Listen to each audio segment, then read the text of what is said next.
तो आज हम एक बहुत ही दिलचस्प मुद्दे पर बात करने वाले हैं। ये शुरू तो होता है झारखंड के 25वें स्थापना दिवस के एक जश्न से, लेकिन इसका अंत होता है इतिहास को मिटाने के बेहद गंभीर आरोपों पर। आखिर रांची के मोराबादी मैदान में लगी एक मामूली सी तस्वीर पर इतना बड़ा बखेड़ा क्यों खड़ा हो गया? ये कहानी ही एक कटी हुई तस्वीर की है। और देखिए, पहली नजर में ये शायद एक छोटी मोटी भूल लगे, लेकिन जब स्रोत इसकी परतें खोलता है तो पता चलता है कि ये सिर्फ एक तस्वीर का मामला नहीं है।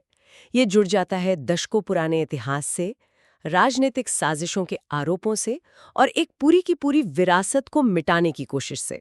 तो आज हम झारखंड मुक्ति मोर्चा का दंभ और वास्तविकता शीर्षक वाले एक लेख के आधार पर इसी गुत्थी को सुलझाने की कोशिश करेंगे। हम ये समझेंगे कि झारखंड आंदोलन के जो नायक हैं, खासकर विनोद बिहारी महतो और शिबू सोरेन, उनको लेकर क्या दावे किए जा रहे हैं। बिल्कुल, हमारा मकसद ये देखना है कि इस स्रोत के जरिए झारखंड आंदोलन के इतिहास को किस नज़र से देखा जा रहा है और विनोद बिहारी महतो की विरासत को लेकर क्या चिंताएं सामने आ रही हैं। तो चलिए सीधे उस तस्वीर पर ही आते हैं जिसने सारा विवाद शुरू किया। जी, मोराबादी मैदान में झारखंड आंदोलन से जुड़ी एक ऐतिहासिक तस्वीर लगाई गई थी। इसमें गड़बड़ क्या थी? गड़बड़ ये थी कि तस्वीर अधूरी थी। देखिए, जो असली तस्वीर है उसमें 3 लोग हैं, मार्क्सवादी नेता A.K. रॉय, शिबू सोरेन और विनोद बिहारी महतो। अच्छा, 3 लोग। हाँ, और तस्वीर में विनोद बिहारी महतो कुछ लिखते हुए दिख रहे हैं। शायद JMM की स्थापना या किसी जरूरी बैठक का कोई ड्राफ्ट तैयार कर रहे हैं। लेकिन जो होर्डिंग मैदान में लगी, उसमें से किसी को हटा दिया गया। हाँ, उसमें से विनोद बिहारी महतो वाला जो हिस्सा था उसे क्रॉप कर दिया गया, मतलब हटाई दिया गया, ताकि ऐसा लगे कि बैठक के केंद्र में सिर्फ और सिर्फ शिबू सोरेन ही थे। ठीक यही आरोप है। और ये इतनी बड़ी बात क्यों है, ये समझने के लिए हमें उस दौर में इन नेताओं का कद समझना होगा। लेख उस समय के समीकरण को साफ करता है। विनोद बिहारी महतो, जिन्हें लोग विनोद बाबू कहते थे, वो सिर्फ एक वकील या अध्यक्ष नहीं थे। वो इस आंदोलन के एक तरह से वैचारिक स्तंभ थे, थिंक टैंक थे। और शिबू सोरेन का क्या रोल था उस समय? शिबू सोरेन उस समय एक जमीनी नेता के तौर पर उभर रहे थे, बहुत करिश्माई थे। लेख में तो उन्हें विनोद बाबू का राजनीतिक शिष्य तक कहा गया है और दावा यह है कि विनोद बाबू ने ही उन्हें तराश कर पार्टी में सचिव जैसा अहम पद दिया था। तो ये रिश्ता एक गुरु शिष्य जैसा था। अच्छा, तो ऐसे में गुरु को ही तस्वीर से हटा देना एक बहुत बड़ा सांकेतिक संदेश देता है ना। और लेख के मुताबिक ये संदेश सीधे मुख्यमंत्री हेमंत सोरेन की तरफ से दिया जा रहा था, अपने पिता को और बड़ा दिखाने के लिए। आरोप तो सीधा सीधा यही है कि अपने पिता के राजनीतिक कद को उनके गुरु से भी ऊंचा दिखाने की एक सोची समझी कोशिश थी। तो तस्वीर को बदलने का आरोप तो साफ है, लेकिन लेख का यह भी कहना है कि यह सिर्फ एक अकेली घटना नहीं है। उसी मोराबादी मैदान में एक और पेंटिंग थी जिसने लोगों का ध्यान खींचा। हाँ, ये भी बड़ा दिलचस्प मामला है। भगवान बिरसा मुंडा, जिन्हें झारखंड में आप जानते हैं सर्वोच्च सम्मान दिया जाता है, उनकी एक बहुत बड़ी पेंटिंग लगाई गई थी। और लेख के मुताबिक ठीक उसके बगल में शिबू सोरेन की भी लगभग उतनी ही बड़ी पेंटिंग लगा दी गई। इसका क्या मतलब निकाला गया? इसका क्या संकेत था? मतलब ये निकाला गया कि एक संदेश देने की कोशिश हो रही है कि बिरसा मुंडा के बाद अगर झारखंड का कोई सबसे बड़ा जननायक या आंदोलनकारी है तो वो शिबू सोरेन है। लेख का तर्क ये है कि इस प्रक्रिया में बिरसा मुंडा और शिबू सोरेन के बीच के दशकों के इतिहास में जितने भी बड़े नेता और शहीद हुए, उन सबको जानबूझकर नजरअंदाज किया जा रहा है। अच्छा, ताकि पूरा फोकस बस एक ही व्यक्ति पर रहे। बिल्कुल। मतलब एक सीधी लाइन खींची जा रही है इतिहास की, जो बिरसा मुंडा से शुरू होती है और शिबू सोरेन पर आके रुक जाती है, और बीच के सारे स्टेशन गायब। आप इसे ठीक ऐसे ही समझ सकते हैं। और इस दावे को मजबूत करने के लिए स्रोत एक और उदाहरण देता है। जब विनोद बिहारी महतो की एक आदमकद प्रतिमा लगाने के लिए रांची के किसी चौक पर जगह मांगी गई, तो हेमंत सोरेन सरकार ने कथित तौर पर यह कहकर मना कर दिया कि कहीं भी जगह खाली नहीं है। और लेख सवाल ये उठाता है कि क्या शिबू सोरेन की प्रतिमा के लिए भी यही जवाब होता? सही, यही सवाल उठाया गया है। समझ गया। तो ये सिर्फ प्रतीकों की लड़ाई नहीं है, ये जमीन पर भी दिख रही है। पर यहां से लेख एक बहुत ही गंभीर मोड़ लेता है। वो सिर्फ हाल की घटनाओं पर नहीं रुकता, बल्कि दशकों पुराने पन्ने पलटने लगता है और शिबू सोरेन के राजनीतिक करियर से जुड़े कई विवादों की एक पूरी लिस्ट सामने रखता है। जी, और यहाँ लेख एक पैटर्न की तरफ इशारा करता है। ये सिर्फ भूली बिसरी घटनाएं नहीं हैं, बल्कि ये एक तरह की राजनीतिक कार्यशैली को दिखाने का प्रयास है।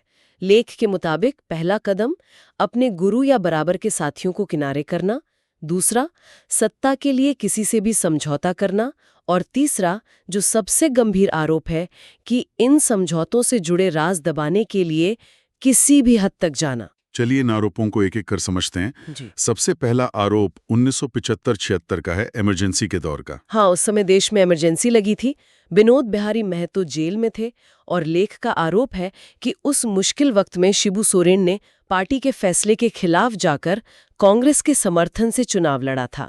इसे एक तरह से आंदोलन की पीठ में छुरा घोंपने जैसा बताया गया है। और इसके बाद निर्मल महतो हत्याकांड का जिक्र आता है। ये तो झारखंड की राजनीति का एक बहुत बड़ा और दुखद अध्याय है। बिल्कुल।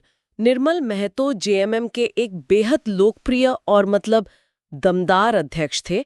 उनकी हत्या कर दी गई।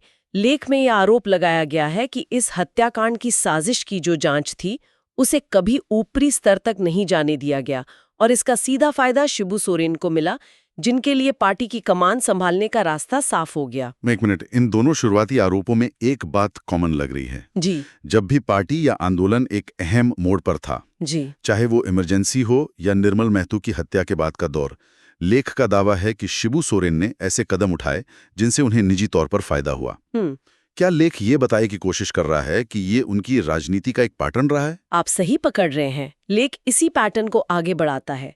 तीसरा बड़ा आरोप है 1995 का। तब तक विनोद बाबू की मृत्यु हो चुकी थी। बिहार में लालू प्रसाद यादव की सरकार थी। जी। उस समय अलग झारखंड राज्य के आंदोलन को दरकिनार करके एक समझौता किया गया, जिसे झारखंड एरिया ऑटोनॉमस काउंसिल यानी JAAC कहते हैं। ये JAC क्या था?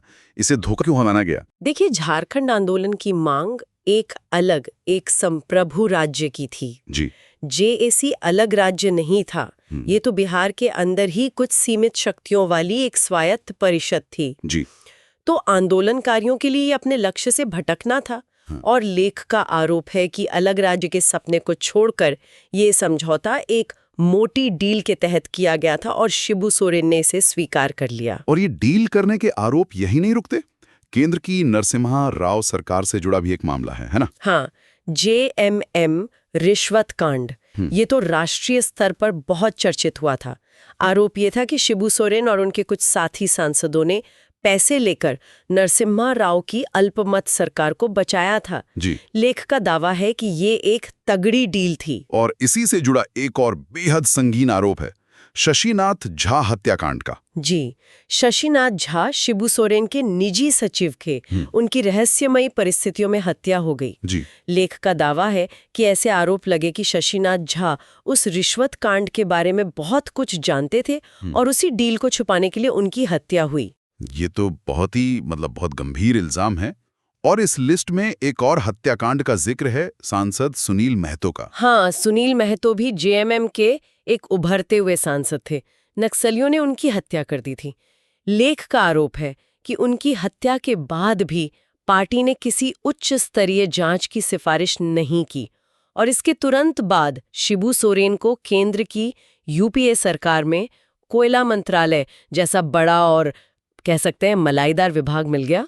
तो इन सभी घटनाओं को एक साथ रखकर लेख क्या साबित करना चाहता है?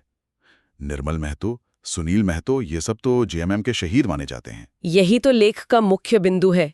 उसका कहना है कि निर्मल महतो और सुनील महतो जैसे शहीदों की तस्वीरें तक अब JMM के बैनरों से गायब हो रही हैं, और पूरी पार्टी सिर्फ पिता पुत्र यानी शिबू सोरेन और हेमंत सोरेन तक सिमट कर रह गई है। अच्छा। इसका एक हालिया उदाहरण भी दिया गया है कि पिछले दिनों घाटशिला में चुनाव प्रचार के दौरान हेमंत सोरेन स्वर्गीय सुनील महतो के मृत्यु स्थल के पास से गुजरे, लेकिन वहां रुककर श्रद्धांजलि देना भी जरूरी नहीं समझा। तो इन सारी कड़ियों को जोड़ने पर जो तस्वीर बनती है वो क्या है? क्या रणनीति है ये? लेख के मुताबिक ये एक दो तरफा रणनीति है। पहला, जमीन पर राजनीतिक प्रतिद्वंदियों को या तो हटाना या किनारे करना, और दूसरा, इतिहास से हर उस व्यक्ति को मिटा देना जिसका कद शिबू सोरेन से ऊंचा रहा हो, खासकर उनके अपने राजनीतिक गुरु विनोद बिहारी महतो। वो क्रॉप की हुई तस्वीर और प्रतिमा के लिए जगह न मिलना, इसी ऐतिहासिक सफाई की रणनीति का हिस्सा बताया गया है। लेख के आखिर में एक और दिलचस्प लेकिन अपुष्ट जानकारी का जिक्र है शिबू सोरेन के मूल निवास को लेकर। हाँ, लेख में ये कहा गया है कि शिबू सोरेन, जिनका मूल नाम शिवचरण मांझी बताया गया है, उनका परिवार बंगाल के पुरुलिया से आकर झारखंड के नेमरा गांव में बसा था। लेख इस जानकारी को ब्रिटिश दौर के रिकॉर्ड्स, खासकर दामिनी कोह के संदर्भ से जोड़ने की कोशिश करता है। दामिनी कोह, ये क्या है? दामिनी कोह का मतलब है पहाड़ियों का आंचल। ये ब्रिटिश सरकार द्वारा संथाल परगना में संथाल आदिवासियों के लिए सीमांकित किया गया एक खास इलाका था। लेख शायद ये संकेत देने की कोशिश कर रहा है कि झारखंड की जो मूल पहचान है और बाहर से आकर बसने के बीच की जो बहस है, वो इस कहानी में एक और परत जोड़ती है। हालांकि लेख खुद मानता है कि यह एक अपुष्ट जानकारी है। तो कुल मिलाकर इस लेख का निचोड़ क्या निकलता है? ये एक तस्वीर के विवाद से शुरू होता है और झारखंड आंदोलन के इतिहास को दोबारा लिखने के बेहद संगीन आरोपों तक पहुंचता है। दावा यह है कि विनोद बिहारी महतो जैसे संस्थापकों और निर्मल महतो जैसे शहीदों के योगदान को एक व्यवस्था के तहत मिटाया जा रहा है, ताकि एक व्यक्ति और एक परिवार के चारों ओर एक नया इतिहास गढ़ा जा सके। बिल्कुल। और लेख इसी बात पर खत्म होता है कि इतिहास बदलने की ऐसी कोशिशें कभी कामयाब नहीं होती। और ये हम सब के लिए एक बड़ा सवाल छोड़ जाता है, जिस पर सोचना चाहिए कि किसी भी राजनीतिक या ऐतिहासिक कहानी में नायक कैसे गढ़े जाते हैं और कैसे मिटाए जाते हैं। क्या होता है जब सार्वजनिक जगहों पर दिखाया जाने वाला ऑफिशियल इतिहास लोगों की यादों और दूसरे दस्तावेजों से मेल नहीं खाता? और सबसे बड़ा सवाल कि इतिहास की अंतिम कहानी लिखने का हक आखिरकार किसे मिलता है?